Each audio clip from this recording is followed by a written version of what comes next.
la barca veniva chiamato perché in marina si era arruolato, ed anche quando lui era tornato il soprannome non era cambiato.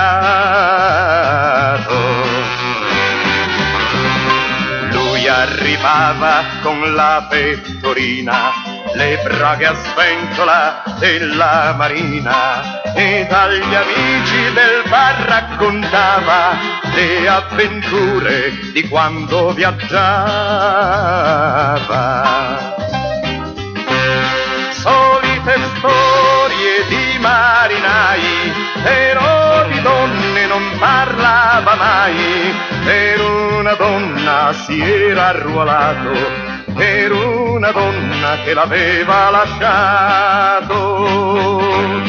E se qualcuno quel nome faceva, remo la barca arrossiva e rideva, poi mormorava che acqua passata, con una voce un poco stonata.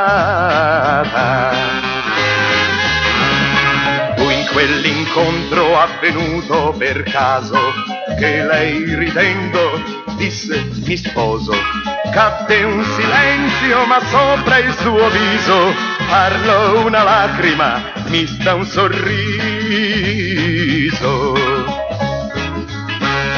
La stessa notte col buio nel cuore remò la barca, cercava il suo mare, e col ricordo dei giorni più belli l'ultimo addio mandava alle stelle.